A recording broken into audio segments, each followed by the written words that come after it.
ত্রয়োদশ জাতীয় সংসদ নির্বাচনের পর নবনির্বাচিত সংসদ সদস্যদের শপথ পড়াবেন কে? সংবিধান আর বাস্তবতার টানাপোড়েনে দেখা দিয়েছে এমন সাংবিধানিক প্রশ্ন। আগে স্পিকার শপথ পড়ালেও এবার সাবেক স্পিকারের পদত্যাগ ও ডেপুটি স্পিকার কারাগারে থাকায় সেই সুযোগও থাকছে না।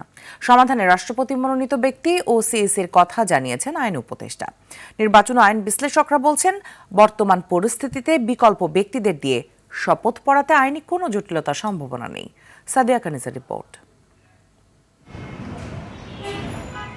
দরজায় কড়া নাড়ছে ত্রয়োদশ জাতীয় সংসদ নির্বাচন। নির্বাচিত হবার পর দেশ সেবার ব্রত নিয়ে শপথ বাক্য পাঠ করে তবেই দায়িত্বভার গ্রহণ করেন সংসদ সদস্যরা।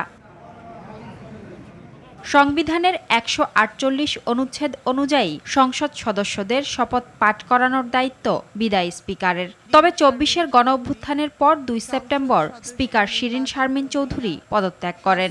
ডেপুটি স্পিকার শামসুল হক টুকু এখন কারাগারে। এমন পরিস্থিতিতে সংসদ সচিবালয় এ বিষয়ে মতামত চেয়ে সংসদ বিষয়ক উপদেষ্টার কাছে নথি পাঠালে শপথ পাঠ করানো নিয়ে দেখা দেয় সাংবিধানিক প্রশ্ন। তবে গত বৃহস্পতিবার আইন উপদেষ্টা জানিয়েছেন, সংবিধানের আলোকে রাষ্ট্রপতির মনোনীত ব্যক্তি শপথ পড়াতে পারবেন, আর সেটি সম্ভব না হলে প্রধান নির্বাচন কমিশনারই শপথ পাঠ করাবেন।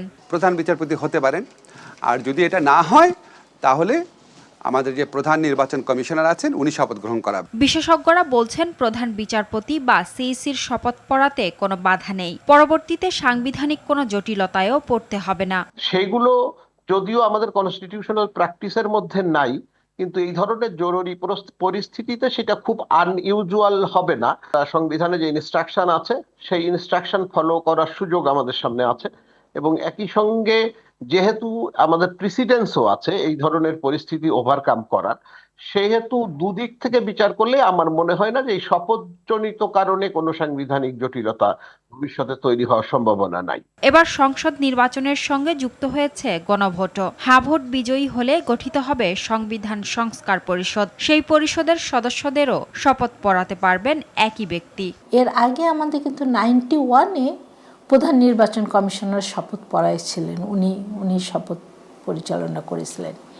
তার মানে আমাদের এক্সাম্পল আছে যে সংসদ না থাকলে, স্পিকার ডেপুটি স্পিকার না থাকলেও যে সংসদ সদস্যদের শপথ পড়ানোর বিষয়টা। রাষ্ট্রপতির মনোনীত ব্যক্তি নাকি নির্বাচন কমিশনার, কে পাঠ করাবেন শপথ, চূড়ান্ত সিদ্ধান্তের দিকেই তাকিয়ে এখন দেশ। সাদিয়া কানিজ, RTV, ঢাকা।